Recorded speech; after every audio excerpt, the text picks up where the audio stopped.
Have you got a mate who's always bragging about their latest NBA same-game multi-wins but never seem to have the good mail for yourself? Well, get them to jump on BuddyBet where the spoils can be shared. BuddyBet is your one-stop shop for social betting and it has unique products like peer-to-peer, jackpot, and BuddyBet Golf that you won't find anywhere else. What are you really gambling with? For free and confidential support, call 1800-858-858 or visit gamblinghelponline.org.au. Jack Ginnivan, everyone, how many times have you been on this pod now? 20. You've been loyal. You've been that loyal. I love this shit. Also, you're local to where the studio is now, which is huge. Exactly. Next door. Good piece. But I feel like all the pods I've listened to you do, it's been very footy based. We're steering right clear of footy because I feel like the people out there need to know what Guinea's actually like. We got a few funny things we're going to go through, which will get a lot of people up and about. I wanted to ask you first of all, what people might not understand. What is it actually like being Guinea though? Because you've got this fanfare, which at Collingwood, which I saw was crazy. Not sure if it's dropped off at Hawks, but you've got like a huge following. You've got like a cult following of everyone knows who you are. Like you're kind of him. Kind of, a little bit. Yeah, it's weird, I guess. Coming into the system as a young 18-year-old, like I was like, oh, like a nobody, obviously, just going about my business. And then, yeah, just like the quick changeover to having these little fans run around with 33 on the back and all that jazz and TikTok and Instagram messages and stuff. It's great, to be honest. Like, I love having fans and I love the attention. Also, the 33 would be, because there would have been so many Cyril Rioli jumpers, so you can probably claim all of them now as well. That's probably why you got 33, because you wanted that. I'm getting looked after with the Cyril jerseys. There are always a few old 33s going around. Probably O'Sullivan gets that as well. Now at the Pies, everyone's wearing the 33, which is good for him. That's true. So one thing that people don't know about you and that we've sort of come up with our own scale, I kind of got this from other sports where, you know how when someone is like really good at, say, basketball, like they call them the GOAT. But everyone gets called great or everyone gets called the GOAT to the point where we actually went and made our own scale of like, okay, what tiers are there of players? Like Pendles is a GOAT. Then there's like Geordie. He's not a GOAT, but he's him. Like what you were saying before, he's him. So I want to go through your scale, which I've had a bit of help with you putting this together from our time at the Pies, because this is sort of how we put people into brackets of what they were. Have you seen the King of the Hill that Nick Wright does in the NBA? No, what is it? Sort of similar. He's like... There's tiers. Yeah, it's tiers. All right, so there's GOATs, which is probably who's in GOAT category. Because I'm going to throw a few names at you soon. Like LeBron James is GOAT. Yeah. I think Dusty's a GOAT. True. He just sits there. He's permanent. G Ablett, GOAT. Yep. Yeah. Bud, GOAT. Yep, Buddy, GOAT. All right, and then this sort of next little few tiers is where it gets tight. So there's certified hymns. So like that means you're that guy. There's him. There's could be him. So you've got him potential. There's others, which just means I'm probably at others right now, like just nowhere near it, just injured, just nowhere. I'm putting myself in others potentially, and then there's not it, which is just like you're nowhere.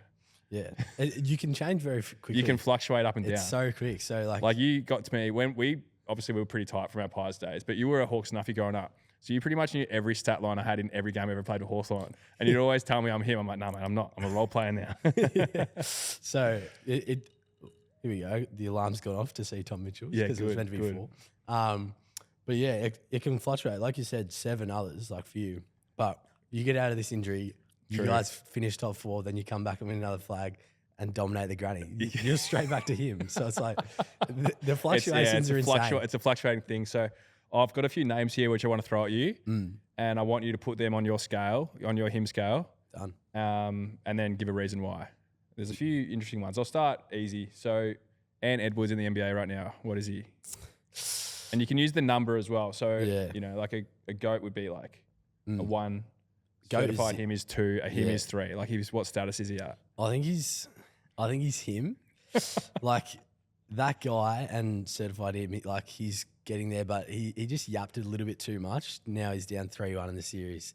And Kyrie's just really put him to sleep and told him to shut up. So I think Kyrie's just gone above him. He's trumped him, right? Yeah. So it might be worth touching on. So it doesn't always equate to just their ability and how good they are. It could be like you, for example, like you're a good footy player, but you're him more because you have this aura about you and people know you. You know what I mean? Like, your footy's still good. Don't get me wrong. Yeah, no, I totally like 1 in You 15. agree? Like it's okay, but Yeah, I'm not yeah. averaging 1 in 30. So. Yeah. So there's different things that go out of it. Like, are you a good bloke? Like, there's a lot of things that go into it. Your scale. fashion. Yeah. Like, there's random things that can go into it. All right. Who's next? LeBron James. Yeah, I think he's just the GOAT. He's the GOAT. I think yeah. he's Is he one of one? Yeah, like he's the best. Well, he's the best basketball I've seen. What about you? Is he Yeah, he's GOAT. better than MJ? He is for me. Do you know what? I love watching The Last Dance. That's my go-to at home. Background noise. You're always watching The Last Well, Dance. whenever you come to my house, it's just that in the background every time. I'm a LeBron man. I love him. Geordie to go eat. We're going to go through a few ex-teammates and then a few current teammates for you. Where'd you put Geordie and why?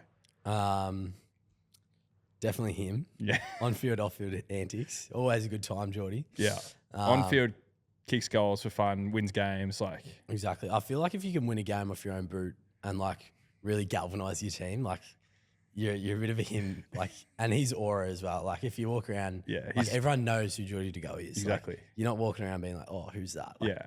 So No, that's yeah, fair. he's him. All right. What about your captain, James Sisley?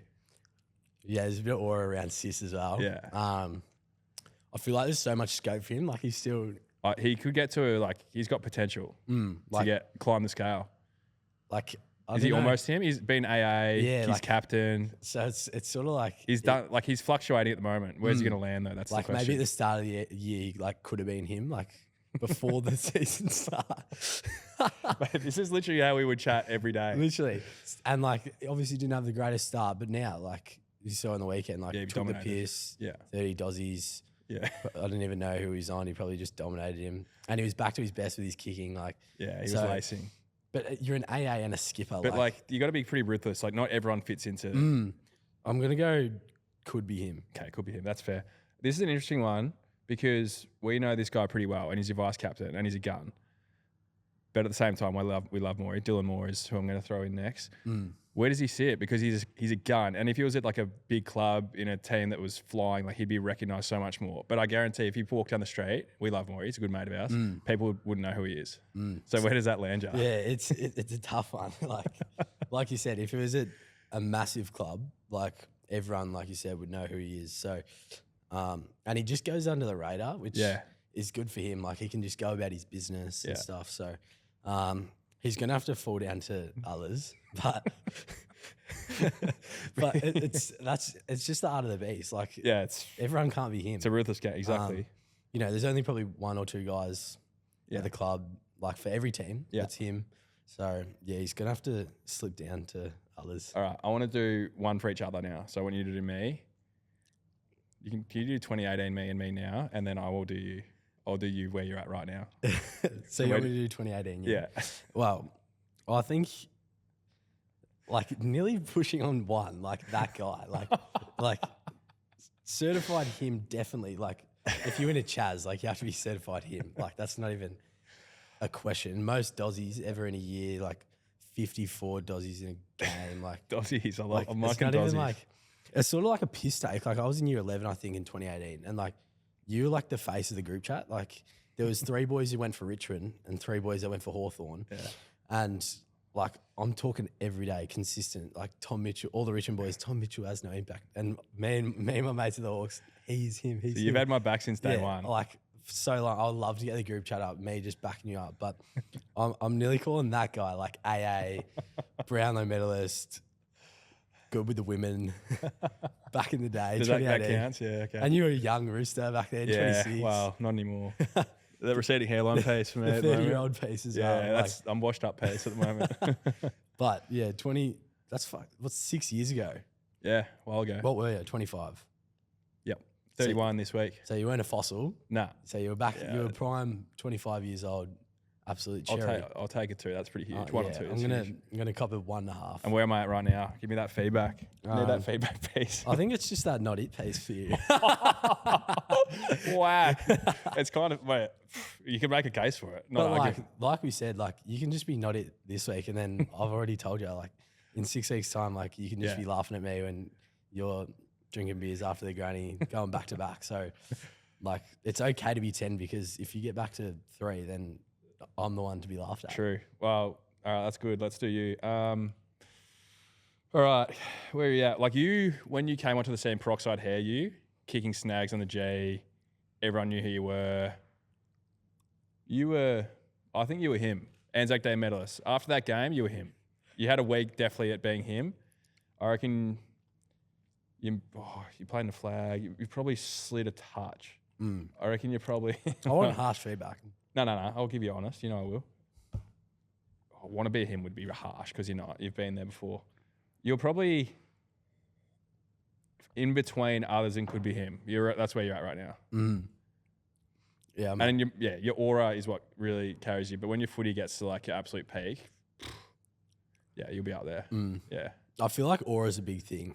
Well, exactly. So like, do you reckon the hair is that part of it now? Like, I've never seen your hair that long. Like, you always have like something going on with your fashion, which sort of makes you noticeable. You know? Yeah, I think the hair's getting real long. So like, I don't know, maybe it's just that fashion statement piece. Yeah, This hair. is it that piece? That's is it? staple. What about the headband piece? Because at Collingwood, remember you used to want to wear a colour headband and you weren't allowed to? Whereas now at Hawks, you can wear brown or yellow. Yeah, so it's like team colours. So whatever team you play for, you can wear their colours. So that's huge. Me and CJ got personalised ones made. Yeah. And now we're rocking the half gold, half brown, which is actually pretty sick. So how do you choose each week? Well, we had the yellow Indigenous jersey last week away. So I wore the yellow, and then this week I wore the brown, with the brown long sleeve. And it's actually a nice looking piece. Yeah, it's a good piece. What about some of the sallies that are going on at the moment? So let's start with the one from the game just gone with CJ. Because I'm just out of the loop. I'm fossil now, like you said. Like I'm others. Yeah, you're like a dad. I'm out of it. So what was that? And who does that? Or did you make it up? No, we copied it. Yeah. LeBron and Rui Hachimura do it. Really? I saw it. Like I think we have a little bit of a twist to it, but like I saw them do it like in the race one in their like little huddle thing, and then me and Siege love LeBron and Hachimura and the Lakers, so we're like, oh, like we can just fuck with that, and then we did it like 6 months ago in like an intra club, like taking the piss because he kicked me one and I kicked a snag. Yeah, and then we're like, when we play together, we're definitely doing it. So. Yeah, we hit it, and there was a elite video and elite photos of it. I saw that. It was nice. Well, let's go through the other week. So round one, Essendon was the one, left foot snap on the boundary. I remember watching that. I was like, you're not missing that. The amount of snaps you've practiced where you do that little thing, you lean back on your heel, left foot set shot, that's just you. Yeah, it's become a staple, that little step back. Everyone knows Step about it now. piece, That was a bit of Marcus Rashford. Is that soccer? Melbourne United, Manchester United. Right. Yeah, okay. So bit of Rashford. I don't mind like just changing it up, all these sallies. Are they pre-planned when you're going into a game? Like if I kick a goal today, this is what I'm running with? Sometimes just off rip though, like just whatever I'm feeling. Like I did one against Geelong in the wet. It was like sucked my thumb, went like that. Yeah, what's that? It's like a soccer player did it, Ozil, and I don't know. I just thought about it, like after I kicked the goal, I was like, yeah, that would look cool. What other ones have you done? I'm trying to think. Because CMAC, there's a few boys that are on board. Yes. CMAC's on board. Yeah, CMAC does. CJ was probably relying on you to kick it because it's hard to get a goal from half-back wing. Exactly. So that's pretty low from him to get to the forward 50 to get to you. I know. Was it a set shot? Yeah, Yeah, so he knew he had to get to you. Yeah. High free kick SETI. Yeah. Nothing Standard. Yeah.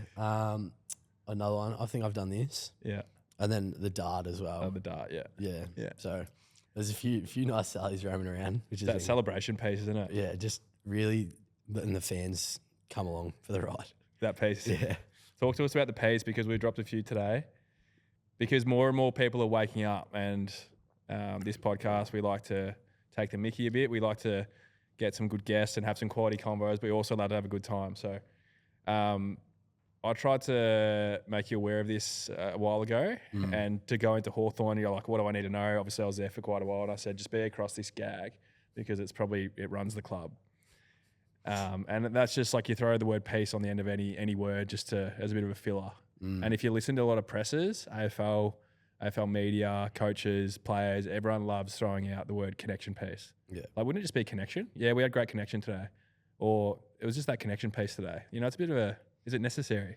Yeah, there's just so much peace around the piece. Like there's a lot of peace around the piece. It's crazy. My first encounter with it was sitting in the lecture theatre and one of the coaches dropping peace, and everyone goes ooh, and I didn't really know, and I'm just like looking around like, and it's a big thing, and who's the worst for it? Probably Rats is pretty sometimes because he hasn't been around it because he's new to the club. Exactly. So you can get blindsided by the piece, and it's But once you're involved in the gag, it's a beautiful piece. Oh, it's a great piece. Can you play the clip that you hated of Cripper before? Play it through the mic as well. What did he say? That he did it to an oppressor. That sustainability growth piece or something. Play it through the mic. It's a good piece by Cripper. Oh, I couldn't believe it. It's amazing. Aiden's over here pissing himself. And then it's just the culture and the stability piece. Wow. That culture and stability. So we've got clips collated in. So we actually have a group called Troy Makepeace from all the Hawks boys, who was what number did he wear actually? That's a good question for you. Troy Makepeace, played for North, probably before your time. Yeah. You're good with your numbers though. Nah, a little bit before my time. Yeah, he was number 40. So we have a group with like CJ, Scrim, Maury, Jack Price, physio, like everyone called Troy Makepeace. And every time someone would drop a piece, and there's just content from years ago. And it's funny how it's just all just come up since you've got to the Hawks again. It's all just come up again. Yeah, well, I've pushed the piece. You're pushing it hard. Yeah. Oh, it's so good. I've galvanised the piece. What are your thoughts on? You're in the BMT there. Yep. What are your thoughts? Yeah, it's actually. Are you a fan of the front or the back? I haven't even looked at the back. I'll give you a quick stand up. Yeah, can you just be a model for me for a sec? Yeah, that's nice. Nice fit.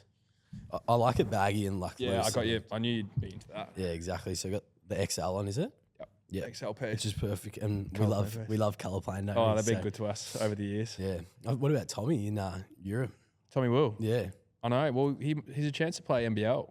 So I think he's chatting to a few teams. Not sure if I can mention who, but he'll see. What is he? What is he on the scale? Jeez. Probably others right now until he's on the NBL list. And then he'll play NBA. But fuck, he's a good man. He's a legend. Who wins the chip this year in the basketball? Because I feel like it'll be Dallas Celtics. Yeah. You would think. Yeah, it is. It will be. Yeah. And who wins? I'll put my balls on the line. Yeah. And I know you'll be having a multi on it because you love a multi more than anyone. Just a little one. Yeah. Get responsibility. Yeah, correct. I'll be getting on Dallas for sure. I just think I don't think Celtics are that good. They've had an easy run. Played the Pacers. They've played the Cavs. They played another pretty average team. So they haven't really been pushed through their paces. But I think the best backcourt maybe ever. I feel like Kyrie and Luka winning it would be a much cooler story.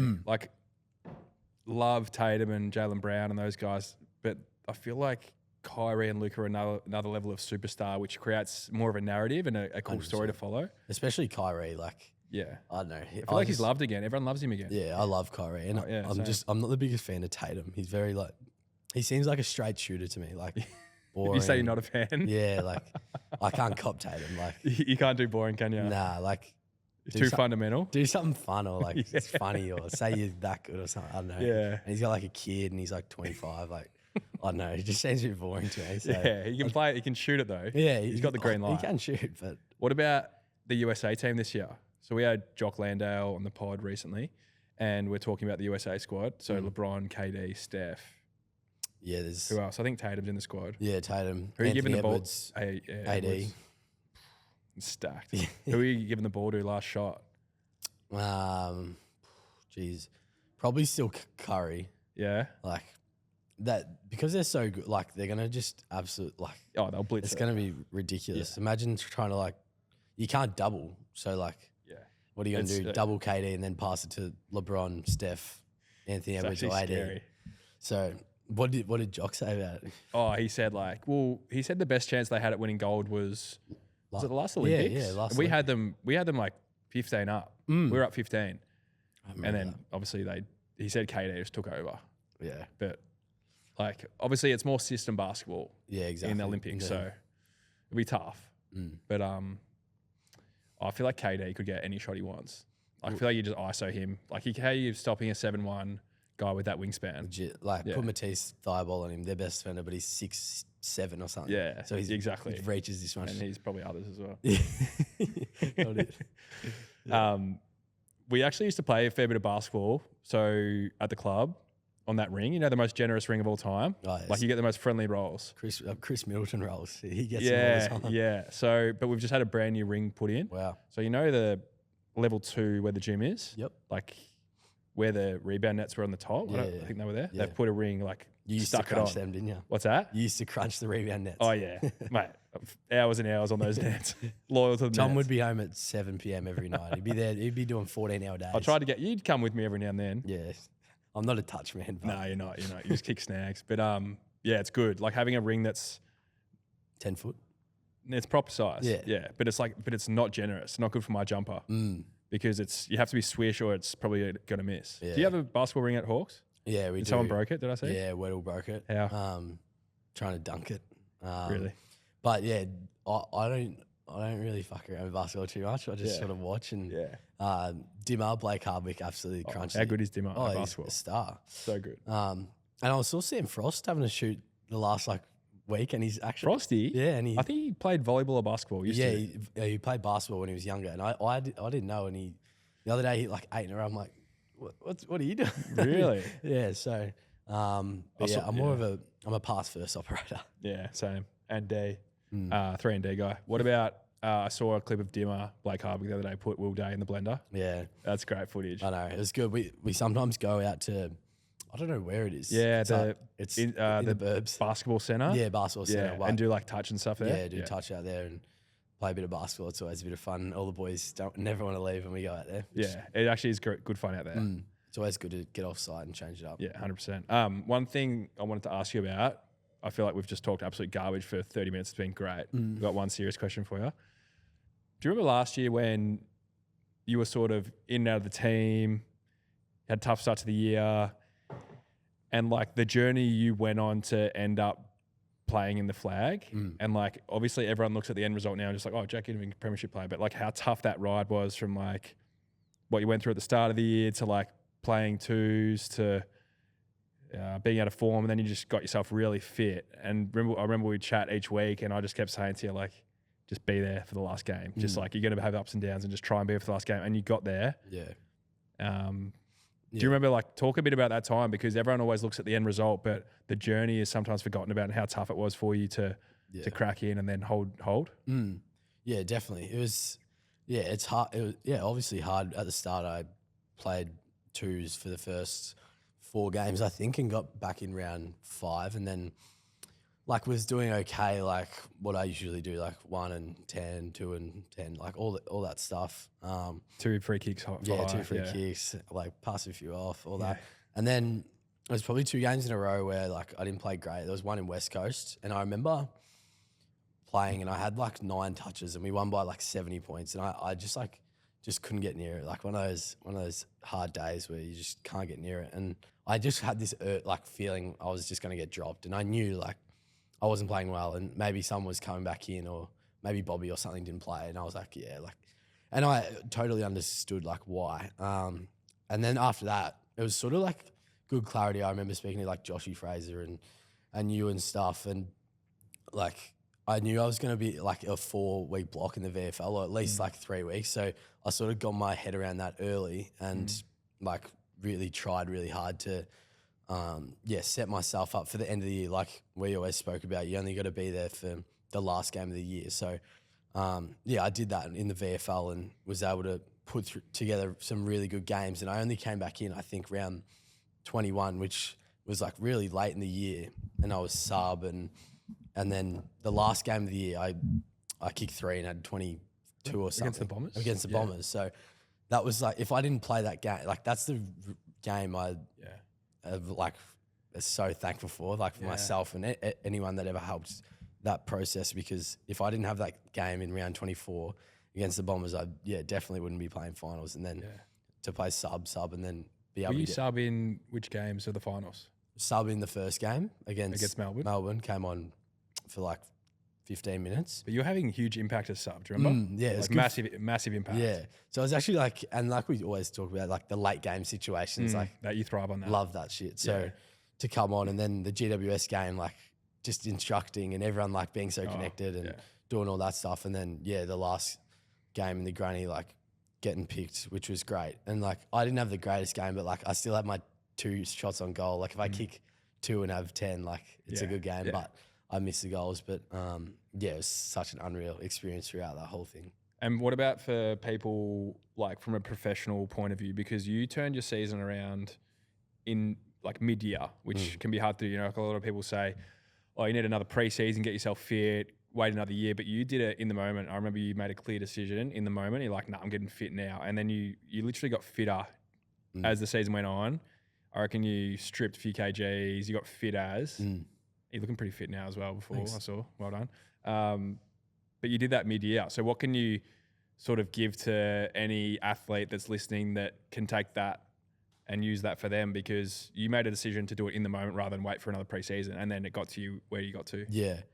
I think for me, like, I went into VFL games like not like 100%. Like I didn't mind that I was going to games sore in the VFL. Like I knew like I had to do more during the week to be able to get fitter. Like and I like maybe me at 90% in the VFL was better than me at 100%, but I knew I was getting fitter throughout the process. So I did a lot of swimming. A lot of things with like all the younger boys because we were so like connected. I had my best mate Treno, Bianco, Josh Carmichael, Reef, Finn, like all sort of similar positions where like we wanted to play and wanted to get better. And I remember just working really hard with those guys and having clear plans with my dietitian who was Joe at the time, who was a star.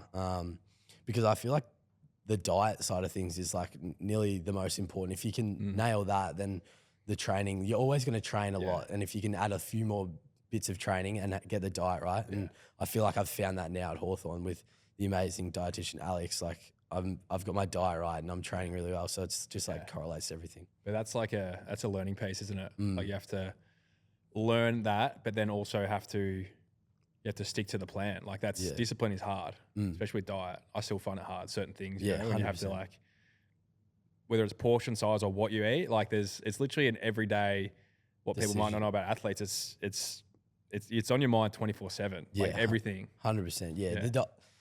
The diet stuff is, still like I've got a pretty good grasp of it like now, but it's still one of the hardest things you have to do as an athlete because there is times where you're hungry, the portion sizes, but you know, like now I look at my calories and my calorie intake versus calorie deficit. You go to that degree. Yeah, like I went to a stage probably for 2 months where I really nailed it and like really found out about how many calories is what. So now when I eat, like I get a grasp of like how much I'm eating. So it's a bit easier now, but I feel like you have to go through those processes to really realize what you actually need to do to become potentially fitter or lose a few kilos and 100%. Yeah. How old are you now?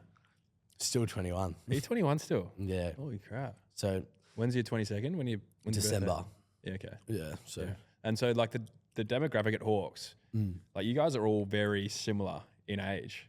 That's probably why you've clicked with the boys so quickly as well. Yeah, I think that's been the best thing for me. Like there's so many young boys playing in the side as well, like because everyone's so young and like playing AFL, it's so like so cool. And when we win, we feel like so connected because it's just like young 20-year-olds kicking the ball to each other and like kicking goals. Like on the weekend, there's like me, Croc, Maury, Kalshadir, like Wizard, like who are all like under 20, 22. Yeah. So and then you've got the old guys like Punky and Gunners. So we've got a real good mix and like same as our midfield as well. They're all young, so elite. What about right now? You watch a bit of footy. Obviously, one thing that people don't know about you is your footy IQ, off charts. Like very, very smart. Your knowledge of like history of the game, you're a nerd. Knowledge of players, but also you just like that's one of your strengths that people probably don't know about you because they probably say like, you know, you're that guy with the aura. Me and you will coach one day. We could. Well, we're on that same nerd level, I reckon. But who are your favourite 5 players to watch in the league right now and why? Jeez, 5. Put you on the spot. I'm liking Jake Waterman for the Eagles. Like, I really respect guys that just jump and like come out of the blue. Well, he's like leading the Coleman and like he's sort of like him and Harley have sort of just like grabbed the Eagles and pushed them right up and he's been that's a good one. I watched. Ed Richards, yes, of the Dogs. Good one. Since he's gone mid, since Libba went out. Yeah, exactly. Yeah. And he's such a beautiful kick. Yeah, and he's fast. Fast. So I feel like there's a few halfbacks that could do that, but just like don't get the opportunity. So yeah, Ed Richards would be one. Who else? What about one of your teammates who has surprised you with how good they were or something they do in their game? I think like Daisy, I think I knew like how good he was, and like at training, like in the start of preseason, like I knew he was good, and then he played the first 2 games and I think he only had like 12 or 14 touches, but he was like obviously coming off his bad ankle, and then the last 2 weeks, like when he's got his fitness back and he's ready to go, like I think he's had 28 and 28, but he's like 28 feels like 40 because they're so like influential, like burst out of a stoppage, like he can mark it as well. Exactly, take a mark. So yeah, on the weekend, like I think he had 20 contested or something like that, and 28 disposals and like 26 effective. So like every time Daisy touches it, it turns to gold, which is so elite. What about you? I've given you 3. You give me 2 me 3. All right. Well, here's another one I want to ask you because I feel like these guys are all in the conversation. But we were chatting the other day. If you had to rank Heaney, Warner, and Goulden in order, like who you would take, that's a tough conversation. They're all absolute stars. Yeah. I feel like I was watching Warner the other day. You can't tackle him. Like it looks like you can't tackle him. Yeah. He's like, And he's laughing while running away. yeah, I saw that. Far out. Who have I liked watching? I guess you always like watching guys who play your position. Well, that's what I like. You sort of watch that a bit closer. Your mate was good on the weekend against us, Lockie. Lockie Neal, yeah. He's I just didn't see the game. Apparently he tore it apart. Yeah, he's just like so clean and like his ability to like handball. Like people underestimate the skill of like handballing in tight, like quick, and then releasing players. Like you're still a specialist at it. So yeah, he's a serious player. And he's not fast over 50 or 100, but he's got like a lot of those types of players have like a powerful step or they're quick over 5. Yeah. Which is important in that position because you can be quick in, over 2 or 3 meters, hit a gap and then hit a handball, lace out 10, 15 meters, and that makes you look faster. Yeah, exactly. Yeah. I love watching Lockie. I love watching Tom Liberatore. Rowley. I love watching Rowley. Yeah. He's just an animal. He's a bit of you. Just wants it. He could be the new Tom Mitchell. Could he? Yeah. Take your I never ate grass, so. You should. I obviously Nick as well. Like I think Nick's the best player in the comp, and I think he'll be the best player to ever play the game. You reckon that good? Easily. Yeah, he's the best player I've ever played with. I don't disagree. Tenfold. I don't disagree. Far out. It's scary, isn't it? 3rd year. Like I don't even understand. Like he's just that good. Like, and I hate how people diss him. Like how can you diss that? He's literally that. People good. always look for something with everyone, but he's. I feel like I said it from day one. Like he'd be the best player ever. Yeah. And people still don't understand. I'm like, mate, he's just it's so like good. I call him the teleport at training because like he'll be standing next to you, and he's just got those fast legs, and he'll end up 100 meters away in not long at all. That's me on a night out of pinball. Just GPS through the roof. Yeah. He's crazy. He's crazy. Man, I think that's everything. It's nice to get some serious stuff in there because we could have just keep blabbering on. Yeah, blabbering. But blabbering's good. Yeah, I know. It's good to get people to understand different sides, yeah? That humour piece. Yeah. Good little connection piece. Just a human. Was it that mentor piece as well? Yeah. Tom's my mentor. So that father figure piece. Father figure piece. Mate, thanks for the chat.